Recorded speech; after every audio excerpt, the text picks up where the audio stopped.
Hey everyone, I'm TH Pine and welcome to the Sentient. What is the Sentient, you ask? I like to call it a crew management interior decoration space exploration game with real-time mechanics and a free pause system. It's available in Steam Early Access and this is what it looks like. So this is our spaceship with a crew of 6 people and our goal is to explore the sectors surrounding Earth. Why is she working? There's no reason to work right now. Go to sleep or something. So let's do that. We choose one of those sectors adjacent to Earth. Let's just pick this one and travel there. We should enable the autopilot. Well, we don't need it for FTL, but we'll need it later. So let's turn it on right now and speed up time and wait until we arrive in that sector. When we get there, we have to explore all the anomalies in the sector and then return back to Earth with hopefully something useful usually research points, which we then can spend to improve mankind's technology to get more weapons or better ships or whatever, to eventually get supremacy of the whole universe, I believe is the goal of the game. So we got in the sector. Let's choose a destination. Okay, we just start with this anomaly because it's close by. We go there and we speed up time again. Should be fairly quick though, so we're there in a moment. And we might get into trouble, so let's see. Maybe we get in a fight, maybe not. Red light appears to be emanating from a sea of objects. Upon close inspection, the objects appear to be mines. By the way, this text is really hard to read. I don't like this font at all. I don't know. It might be me, but I find it really unpleasant to read this. I mean, it's possible, but it's really it requires effort, and I don't think that should be the case for reading text. Anyway, so mines. Attempt to recover the beacon and avoid the mines. Mark the node on the map and continue. Oh, yeah, let's try to get the beacon, why not? The mines appear to not go off when near. It appears they are awaiting a different targeting signature. The beacon appears to have schematics of advanced technology. So we get 4 research points, that's good. So you can see we have 4 research points here now. Let's just go over there because we have to get there at some point anyway. So if we get back to Earth, we can use those research points. If we cannot make it back to Earth though, we're gonna die. If you're gonna die, then we'll not get those research points. We can get a new ship and a new crew, but we will not have those research points. And the thing is, you cannot go back to Earth before you cleared the sector. So we have to discover all those anomalies, and one of them might just kill us. So that's how it goes. We're playing an AI actually that tries to, well, get mankind into space and, well, yeah, stuff like that. So this means we don't have to worry about any resources. There's no money or anything. It's not like in XCOM 1 where you mankind's last hope, but you still have to manage a budget. That's not the case in this game. You can build and take whatever you want as long as you have the technology research for it. So this is the best ship we can get. Well, it's the only ship we can get right now, but you can get better ships later. Those are the weapons we can use right now. And you can hire as many people as you want. However, you have to have enough beds in your ship for them to sleep in, and you have to manage your supplies. So these are our supplies. Every time they eat something in the cafeteria, the supplies will go down. Oh yeah, repair this please. The game is a little buggy from time to time. So yeah, there's this weird repair bug again. She moves to the door to repair the thing, and now she's for some reason here instead of going to the toilet while not doing anything here. The game is fairly buggy actually. There are a number of bugs, but let me talk about supplies first. So the supplies go down when they eat, and if you're out of supplies they cannot eat anymore and they might die eventually, which is obviously not a good thing because then you probably, well, not game over, because as I said, you can continue on afterwards. Why is she going back to the engine room again? What are you doing? Go eat something. The crew is a little dumb, right? Sometimes I think it's not like the AI. The AI is not dumb actually, but it's buggy and it just doesn't do things when it should, and that's a little annoying from time to time. There's also a critical bug with saving and loading. If you load a game without restarting the game, actually, like if I would go to load in a save file right now, then it probably would cause a number of bugs. For example, putting me like in the middle of a flight, except instead on let's try it again. If the save file is, let's say, back on Earth, and we're trying to load it while we're in the middle of a flight to some destination, it will load the save file at Earth, but at the same time thinks that we're still traveling, which will basically make the game non-playable. It will get soft locked and you have to restart it, which is a little annoying. Also, it crashes from time to time, but yeah, so the game is fairly buggy right now. Let's see what is this anomaly. A large rock can be seen off in the distance. Upon close inspection, it appears there is a planet that appears to have been broken apart. Well, examine it. Why not? We get more research points. Great. So this is how the easy anomalies go. No enemies and nothing around. We just use the autopilot to go wherever we want, while our crew is trying to keep their needs in order and don't run out of food or something like that. She's going back to the fucking engine room again. Has she a schedule to... Oh, she has a schedule to fix things. Actually, no, let's put that back in there because it actually makes sense. Wait, did I change that? I think they changed that. Let me take a look. Let's go to this menu. Schedule, Maggie Abbott. She's supposed to fix objects in the morning, actually. That makes sense. That's why she was going there all the time. And I was calling her out. Never mind. So you can micromanage your crew, or you can give them a schedule. Outside of combat, for your flight crew, there's no real reason to give them a schedule. For your mechanics, it makes sense to keep your things in check, to have them on a schedule from time to time. But it's important to give them enough free time so they can fulfill their needs. Because if they don't, they will get a low morale, which makes them more or less effective, or in the worst case, they might die because they don't have enough energy or whatever. So that's how it goes. You can micromanagement the needs, obviously, but it's usually not necessary. Like if they're not bugging out, they're actually doing what they need to do most of the time. Sometimes they bug out though, but I think they're working on it. They fixed some bugs at least, but I'm pretty sure there's still some in there with the crew. Anyway, enough about bugs. Let's talk about the game. Well, first we get to another anomaly, and we talk about more of the core concepts afterwards. So let's see, what is this? Upon arrival, there appears to be ship materials floating around the area. It is obvious this was a scene of battle. Oh, search through the debris. Okay, sure. Among the ship parts appear to be several supply containers that may still be usable. Okay, we get a bunch of supplies. That makes it easier to get back to Earth without running out of supplies. So let's jump to the next anomaly. So the biggest... Okay, yeah, I have two big concerns with the game. One is downtime between flying. Like, there's nothing to do right now. I just let them handle their needs. I don't have to micromanage them. I don't want to micromanage them. Like, so making me micromanage them is not a solution for this problem. There's just downtime while flying. There's not much to do. It's fairly boring.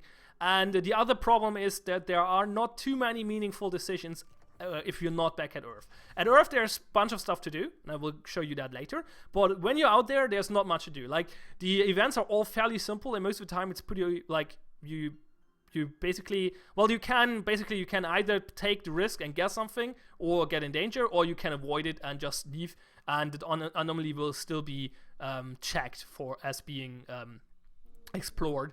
So that's the only choice you make. And besides that, well, while flying, you don't make a lot of choices. In which order you take the anomalies doesn't really matter. And even in combat, there's not too much choices to make. But we'll see that probably right now, actually. Upon arrival, an alien ship can be seen hidden away among several asteroids. It appears to be hiding. We can flash lights at the ship or target it.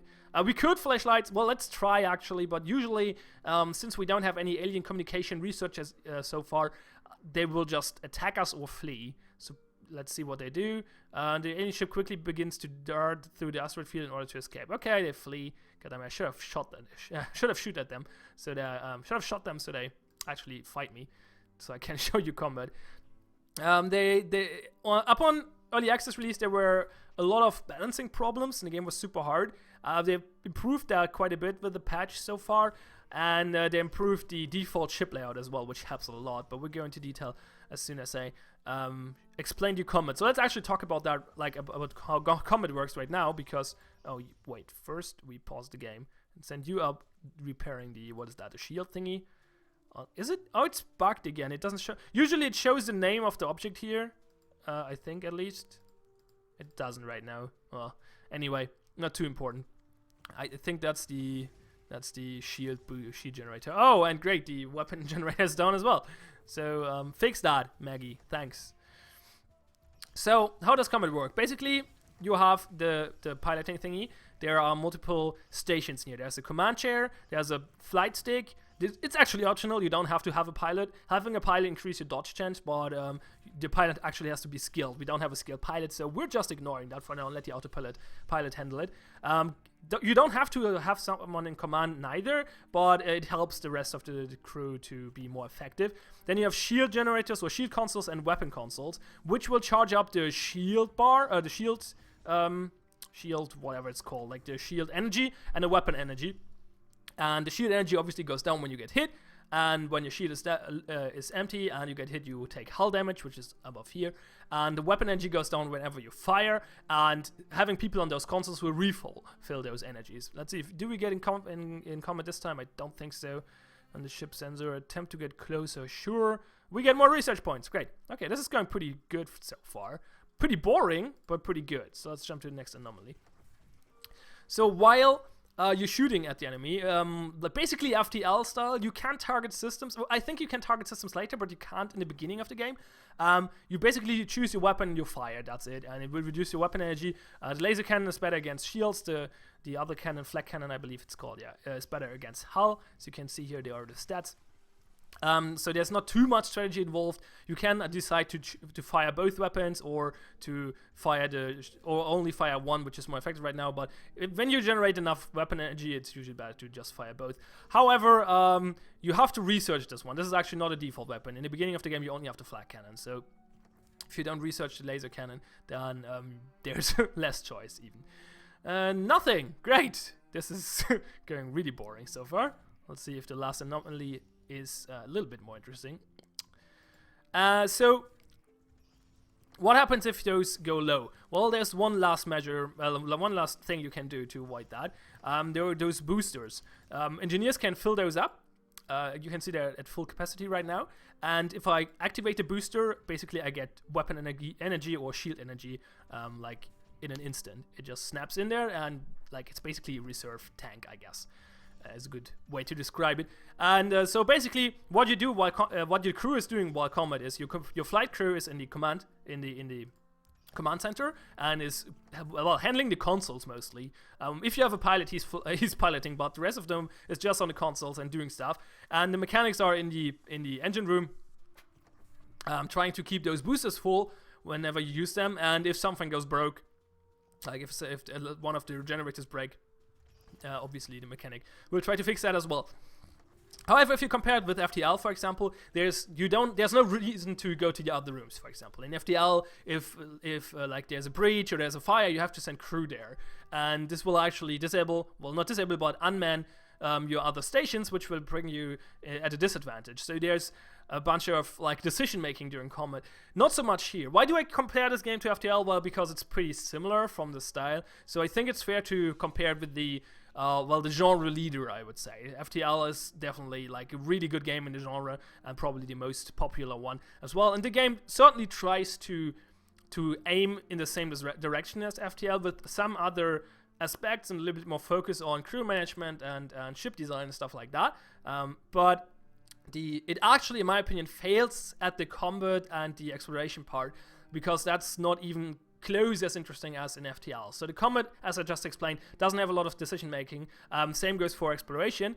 And the other thing is, you don't find interesting loot. All the loot you find is basically supplies or research points, and nothing interesting. If you find something in FTL, it might be a new weapon or a new module that helps you, and that significantly changes the way you play the game at that point. That's not going to happen here. You just get research points, you bring them research points, you bring them back to Earth, and then you can research something new and change your game. But while you are out there, there's not much happening. So you just fly from anomaly to anomaly and collect resources, fight enemies, and then you go back, hopefully, if you don't run out of supplies or get killed in combat.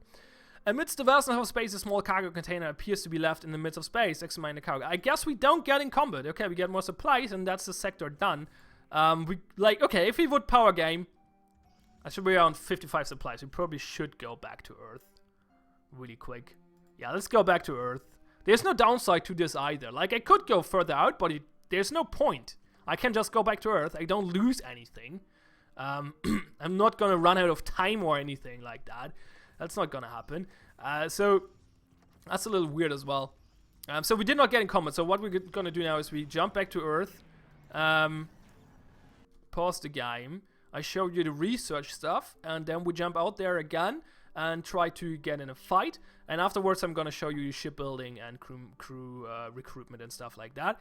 So let's get to research. So we're playing in an AI, as I explained earlier. So those research trees resemble like an electronic brain, I guess. And you have 2 research trees, a control tree, which allows you to improve your ship objects and stuff like that. And I believe later unlock more ships. And a weapon tree, which is for weapon research, obviously. So it improves your weapons or unlocks new weapons. There's a weird bug, as you can see it there. It just flickers if you position your mouse a little William. So that's a little strange, but nothing game breaking. What could we get? We could get travel speed. Yeah, why not? Durable objects. Not bad as well. Oh yeah, let's get a galactic communication actually. That allows us to communicate with the aliens and maybe get some more interesting results. That used up all our research points, so we're done with that. How is our crew doing? Let's take a look really quick. Needs. Fine. Not fine. What is Toby doing? Holy shit. Okay, he's not caring for himself at all. Okay, let's find Toby. It would be nice to have a way of selecting him from here. We can't though. If I close this, I have still Maggie or Margie selected. So we have to find Toby now. Now he's blonde. It's probably this guy. There we go. It would be nice to have a little menu here where you can click the names and don't have to click on the characters, especially because they're kind of hard to click sometimes. He's not sure why he's sitting at a bar when he really has to go to the toilet and sleep, eat and everything. Well, as I said, there are still seem to be some bugs in the AI from time to time. So let's go to the toilet. Then let's get some food, I would propose. And as soon as he is fit again, we will start. At Earth, there's no reason. Like, it would be nice to have a button here that says fill up everything, fill up all the tanks, all the boosters, and make your crew happy. Because at Earth, there's no risk at all. We don't waste supplies at Earth. If they eat something, supplies don't go down. And well, so there's no time constraint or anything. So we just can prepare completely perfectly here without any risk. Without any challenge. Oh god, everything is breaking again. So how's Toby doing? Better. Very good. So it would be nice to have a button here that just says fill up everything and then we can go. But we don't, so we have to actually micromanage it and wait for it, especially if you have to refill the boosters and stuff like that. That takes a while. So that would be nice to have, because as I said, there's no risk here at losing anything or something like that. So okay, you have to take a shower afterwards. Can you fix that, please? Oh, great, that back again. She's actually not fixing it.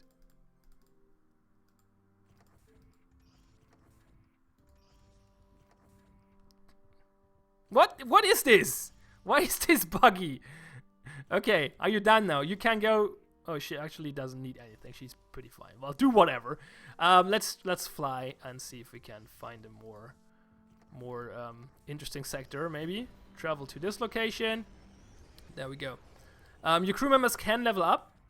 They have skills. It's a little weird though, because they all have the same skills, but actually the engineers use other skills in the flight crew, but they can have those skills as well, and you can level them, but there's no point in doing so. So, for example, the console skill is used by the flight crew for well, handling the weapon and shield consoles, and you can level up your crewman in the console skills, and in fact, I think they have by default one level in console, but it's not going to do anything because they're never going to sit on a console, and you cannot make them flight crew. So I don't know, that's really strange. Same goes for the flight crew with the repair, so I don't know.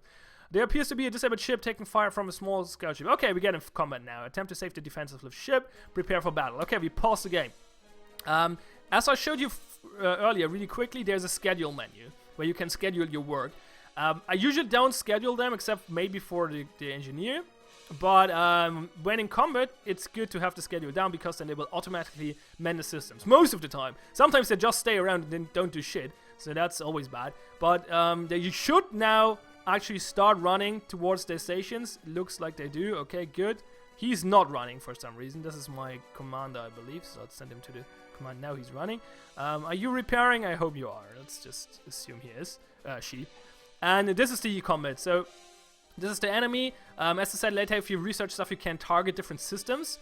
But right now we can just shoot at him in general. The game is, by the way, this is another strange bug. Like, text is missing. Usually it says shields here and hull and this is, I believe, hit chance if I remember correctly. And as I said, it shows the name of the objects here. So there's a bunch of text missing. I'm not sure what's going on with that. The game is, yeah, it's an early access, but it's fairly buggy, to be honest.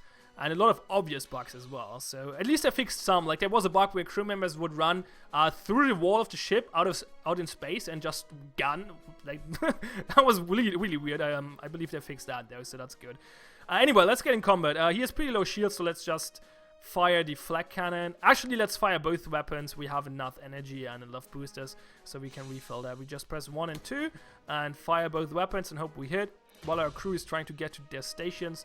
Let's just, you can see the weapon energy is going down while I'm firing. Okay, we probably should stop firing the laser as long as our stations are not manned. Actually, we could use the boosters, but we're probably taking this fight without spending the boosters. I mean, there's no real spending. You can just refill them with the engineer, so it's not too big of a deal. But there we go. We got him down.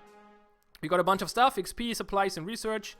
And, well, we beat him. So, usually, if you have a hard fight, everything here will empty. Your boosters will be empty, your shields will be, shield energy and weapon energy will be low, and your hull will be damaged. You cannot repair the hull, but what you do afterwards is you sit here and refill everything. So, you send your crew, doing stuff, and, like, on the consoles, and let them repair stuff.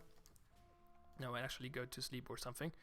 And, let your mechanics fill up the boosters again and maybe repair stuff as well. She's maintaining the engines apparently. I'm not sure if she actually is. It doesn't look like she is because the durability is actually going down. I don't know. The fixing stuff is buggy as hell. There we go. What is she doing? Why is she... I don't know. That's so weird. So there's another point of downtime. So after... Like, okay, it's like... Actually, there's some decision-making in here because you have to decide, do I have enough supplies to just sit here and fill up everything to full and go safe, basically, and then to have...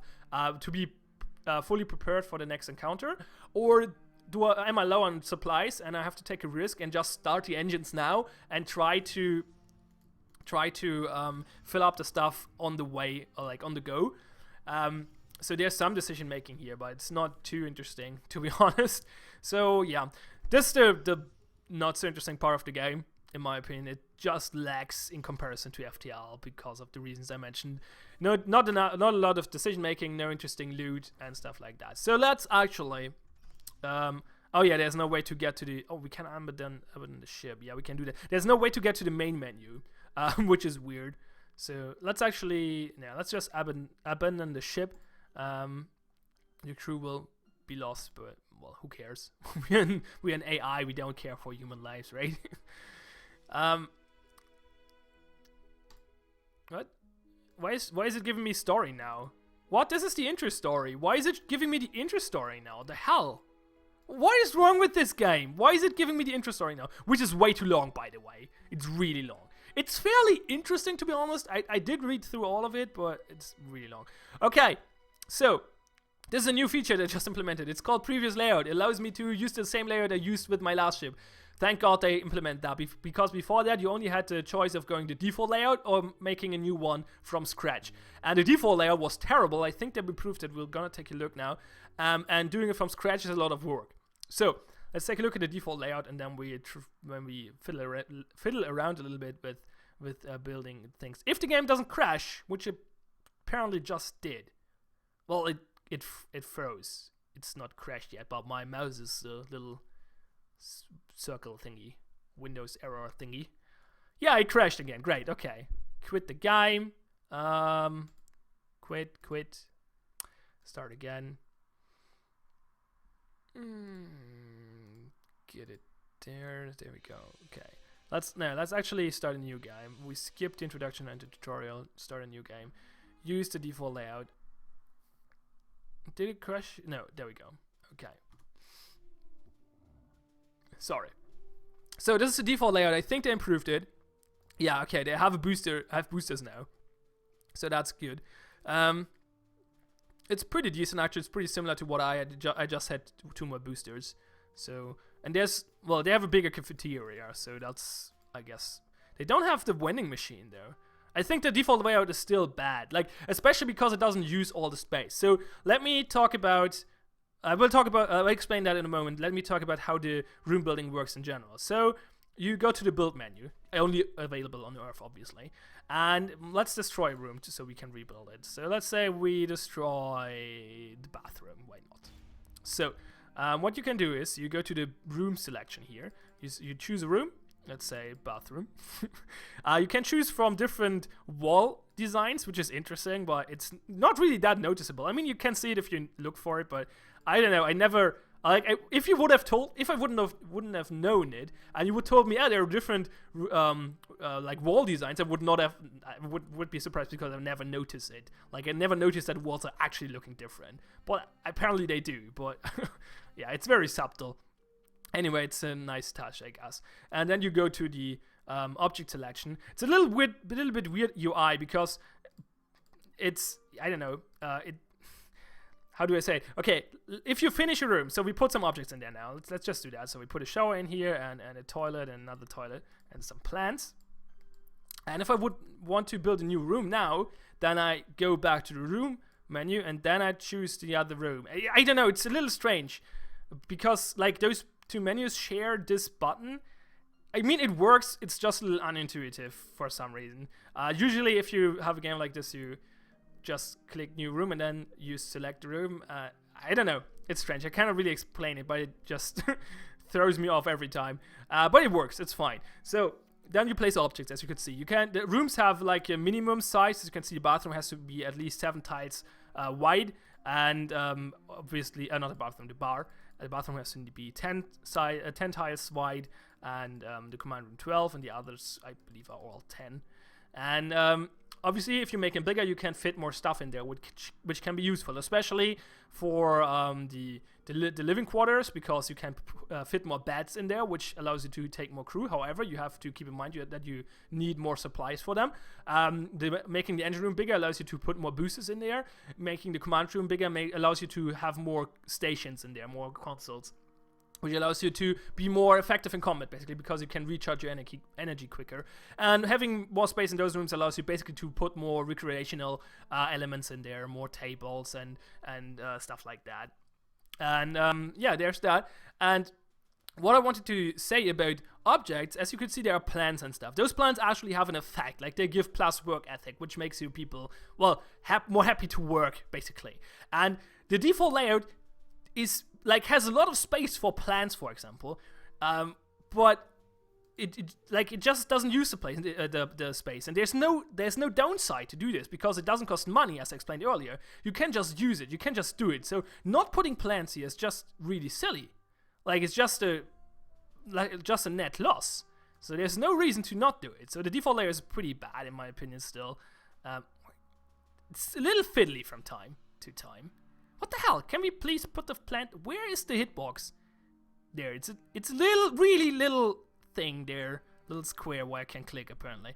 And another thing is, for example, we don't have posters in the living quarters. They have actually stat effects as well. So not having them is a dumb idea. They give plus health.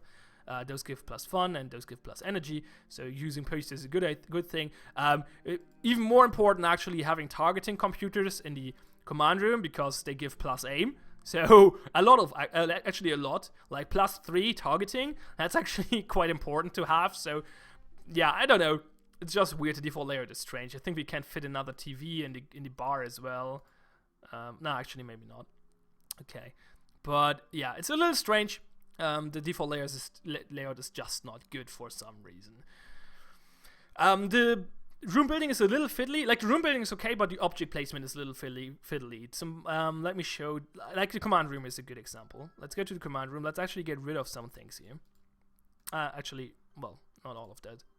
Let's get back to shared console. Well, okay, let me explain first how it works. So, the element is multiple slots or tiles wide. So the console takes 3 tiles basically. So I cannot put it to the far left. It shows me, like, if I took the plant, you can see we can put it to the far left. If you take the console, we can't, because it needs the slot we put it on and the 2 adjacent to it. So that makes sense. That's fine. So we put 2 consoles here. Actually, we need a weapon console. It doesn't matter, but yeah. Well, it matters, but since we're not gonna fly with this ship, it doesn't matter. Okay, so far so good. No problem. It gets weird if you take the command chair, because the command chair is actually 2 tiles wide. one to the one you select, and one to the right, none to the left. And this means that placing them, it's still weird because it still should, like, I still don't really understand it, but it makes a difference if I put it here or if I put it here. So if I put it here, we need what we're looking at, a flight stick, right? Now this works. Okay, if you put it here, we can put the flight stick here. If we, however, put it here, and we take the flight stick, we cannot fit it in here anymore. And that's really weird. Like, I'm not even really sure why. Like, it still should fit. I don't know. Actually, I'm not sure why this is. This is just strange. And doesn't make sense. So, yeah. I mean, it's kind of minor. But actually, this did cost me like at least 10 minutes or so when I had this problem, because I was trying to build this room on my own, similar to this, and I could not fit it in. And later I loaded the default layout and saw, hey, they have the 4 consoles. Why can I not make this fit? And realized that it actually depends on if you put this left or right for some reason. I don't know why. Okay, let's get to the last aspect. Well, let's actually first talk about this. So the ship design is kind of interesting. But like, you have to do a lot, like, it's a lot of busy work. You have to put a lot of things in there, and you need all those rooms. By the way, it will say, like, we're missing a flight stick right now in the command room, so we cannot start. If you're missing a room completely, it will say so. And it's a lot of busy work, and the decision making is, I don't want to say there's no decision making here, because there is. Like, you have to balance your rooms and have to think about, how is it more important to have a lot of boosters, or do I want a big command room? Do I want a lot of living quarters, stuff like that? But I don't find the decisions too interesting, to be honest, and quite obvious as well. Like, having those rooms small is completely enough. Like, if you don't have like 20 crew or something, which you're not going to do, because 6 crew is totally enough for this ship at least, you don't need big rooms. So at least for the default, for the starter ship, it's really easy. You make those 3 rooms really small, make 6 beds in the living quarters, and make them then as small as possible. This is way too big, actually. We can make this with less space by removing the table here. We can at least save, I think, one tile or 2. Which allows us to make the other rooms bigger. And then you make the command room big. You make the command room big enough to fit probably 4 consoles in there, or at least 2. We can, well, actually, as you could see, it did fit to have 4 consoles in here and 4 boosters in the engine room. So I'm pretty sure that's pretty much the optimal way to do it. So it's kind of obvious what you do, because you can fit all of that. If I would have to make decisions, do I go with 2 boosters but 4 consoles, or do I go with 2 consoles but 4 boosters? Okay, that would be more interesting, but again, that's not the case, at least not for this ship. If you have a bigger ship with bigger crew, it might get more important to have those rooms bigger, but for the starter ship, that's not the case, so meh. Again, it's a lot of busy work as well, because you have to click a lot of small things if you're not going for a saved layout. At least you have like a previous layout now, and they will add later that you can save multiple layouts and choose one, so that's good, but right now it's pretty tedious. Anyway, let's go to recruitment. So then you have to hire your crew. You need flight crew and mechanics. I was going with 5 flight crew and 1 mechanic, as you could see in the last one, and I believe for this setup this is pretty good. You can, however, go more mechanics if you want and less flight crew, but then you cannot man as many consoles, so I don't know. You could go for a pilot instead of 4 consoles and a commander if you want. So there's some decision making here, and I think this probably will affect how the game plays out a bit. So this is actually, there's actually, like, your crew constellation is actually kind of important to decide how you want to do it. But then again, so for recruitment, you have a lot of different people, and the decision making here is really weird. So first of all, the system for the characters is pretty complex, or fairly complex, which is kind of interesting, but at the same time, one of its flaws, I would say. So characters have skills. They all have the same start skills, at least for the flight crew. The mechanics some of them have consoles, as you can see, but the rest is the same. So you have those skills. You will level them up when the crewman gets experience. And you can choose which skill you level up, by the way. Then they have perks, which are basically like, little perks. He is a quick healer. He heals 25% more, and he's very energetic, which gives him bonus energy from sleep. However, he's always hungry, so he needs more food, and he's a slow learner, so he gains less experience. And then they have attributes as well, which will affect stuff as well. So intellect is for learning. I'm actually not 100% sure if this stacks, because most of the time if they have low intellect, they will have slow learner. If they have high intellect, they have quick learner. I'm not sure if this is just like the generation, like if the random generation here is like, if they have a low intellect, it's more likely that they have slow learner, and the other way around, or if this is just like, if this is a result, like if this just shows that he has low intellect. But I believe it's the first case, but I'm not, like, it's not 100% clear, obviously, because obviously because the game doesn't tell you, so it's not that obvious, but it's obvious to me because I could not find anything. Anyway, let's forget what I just said. That didn't make too much sense. Anyway, so intellect is for how much experience you gain, or the character gains, and how quick they level up. Physicality is movement speed, which is fairly important if they're running to their stations. Actually, if you power game though and get all your crew members at their stations right before you encounter another anomaly, movement speed is actually not that important. Still, they will need it for moving around the ship, for fulfilling their needs and stuff, so having high movement speed is good, but I don't think it's as important as intellect, for example.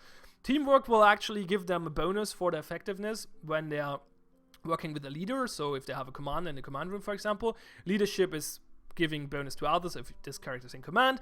Punctuality, I'm not 100% sure what this does, actually. Promptness when following work schedule. They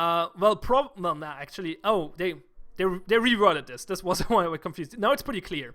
Okay, but they reworded it. Okay, now it's pretty obvious what it does. In the earlier version it said promptness when following orders, I believe, and I was like, when I click them, do they delay the order or something? No, it's about the schedule. So if they give them the schedule, will they instantly do it when it's time to do it and stuff like that, obviously. And work ethic is how much they will actually work and how much free time they want to spend.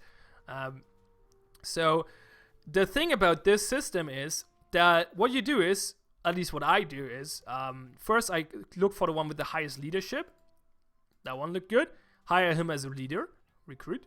And then I just look for people with high stats in general, especially intellect and work ethic and teamwork. These seem to be the important ones. This character is just better than all the others. Quite obvious. He has all the stats really high. So why not take him? This is really weird again. Like, there's decision making involved, but it's fairly obvious in most cases because you just take because some people are just plain better than others. Making interesting decisions is about balancing different advantage. So one guy is really good, like has a really high intellect, but he has low teamwork. The other guy has really high teamwork, but a really low intellect. And then you have to think, is it more important for me to be effective right now, have a high teamwork, or is it more important that he levels up quickly so he can get better skills and gets more effective later on? So that's interesting. But if one guy just have really high intellect and more high teamwork, and the other one has not so high intellect, not so high teamwork, then the decision is really obvious again. It's not super obvious in all cases, but in a lot of cases, like this guy is really, he doesn't have high teamwork, but he has all the other stuff really good. So, and he's a quick learner, which is really good as well, I think. Actually, he might be a better commander because he has born leader. So probably hire him. And yeah, so that's the recruitment, and it's the same for the mechanics. And that's all the mechanics of the game so far. So I think the game is more or less feature complete. Like, they're not developing any more really crazy systems. They will probably put more content in there, have a little bit more stuff fleshed out and stuff like that, and obviously fix all the bugs, hopefully. And balancing is important as well. They did some balancing already. The balancing was really bad when the game just entered early access. Sorry again. But they improved on that, so that's good. So the game's actually like playable right now. I got very frustrated when I played it for the first few times. Anyway, so they're improving, that's good. However, I believe that most of the core mechanics are actually pretty flawed by design, and I don't think they're gonna fix that. Like, it's hard to fix that. Like, let me summarize. So during the space time, there's a lot of downtime while you're just traveling and watching your crew doing whatever free time. There's not much to do while doing that. Like, you could micromanage them, but micromanage them would be pretty boring as well, so that's not a good option either. There's no real need to micromanage them anyway, so whatever. You make sure your systems don't break, and that's it.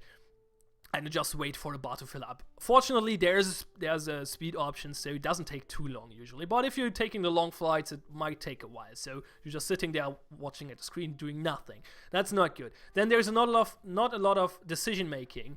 If you're finding it doesn't matter which anomaly you go first. Obviously, if you go a really weird route, then you take more supplies. But if you take the obvious route, like making a circle or something, then that's pretty obvious to be the best decision here. Like, there are decisions, but they're all false decisions. Like, they don't really matter. Like, they matter, but there's one obvious choice most of the time, or fairly obvious at least. And then there's not much decision making in the anomalies either. Like, you can just take the risk and find something or get in combat, or you don't take the risk and just fly off. And that's similar to FTL, to be fair, though. They did the same in most cases. So there's that. And in combat, there's not much decision making either. You just fire your guns or you don't. You don't have to order your crew around. They're just sitting at their stations and being there. Not interesting, in my opinion. Not a good fleshed out combat system. As again, if you compare it to FTL, where you have to pause all the time and think really hard, do I send this crew member there now, or is it more important to mend the station? Do I just close those airlocks? Whatever. Like, there's decisions to make. Then loot, really boring. We don't get any modules or weapons that change the way we play. We just get resources we have to bring back to Earth, or supplies, like research points, or supplies which help us to not run out of supplies, obviously. So that's the flight part the space part is really boring, in my opinion. I mean, it gives, like, I think some people will kind of enjoy it because, like, the theme, and you're going to space, exploring space, and find stuff, but from a mechanic standpoint, I find it fairly boring, to be honest. And back on Earth, there's more decision making and more important decision making as well. So, what research do I take? How do I equip my ship? Especially what weapons do I take? How do I manage the rooms? Again, the room management is not too interesting for the first ship, at least. It might get more interesting later, as I explained earlier, because it's fairly, like, there's a fairly obvious and optimal design. Well, it's not that obvious because the placement of objects is a little janky. Janky? Anyway, a little weird. And but still, if you figured out that you can do that, it's obviously one of the best designs and no real reason to try another one. And then recruitment, again, there's some decision making here. That's probably the biggest, the second biggest. Like, researching is more important than that. But again, the recruitment system it's not bad, but it's a little weird. Like, having people just be plain better than others is always, well, it will always lead to false decisions, as I explained earlier. Like, decisions that where one option is clearly better than the other, and that's not an interesting decision. Sorry. So, I'm not too happy with the game. Maybe they can fix those core problems, but I feel not, because it's too central to its core design. Those issues come from the core design. I don't think they changed the core design of the game. Anyway, the game is not terrible. I would not say that. I just personally find it fairly boring, and it's fairly buggy right now. So I would not recommend it right now, but if you want to keep an eye on it, the link to the Steam page is in the description below, and I will check back on it when it fully releases and see if it improved. But for now, this is enough Sentient for me. So, actually, we have to do one more thing. Obviously, we take a look at the settings menu.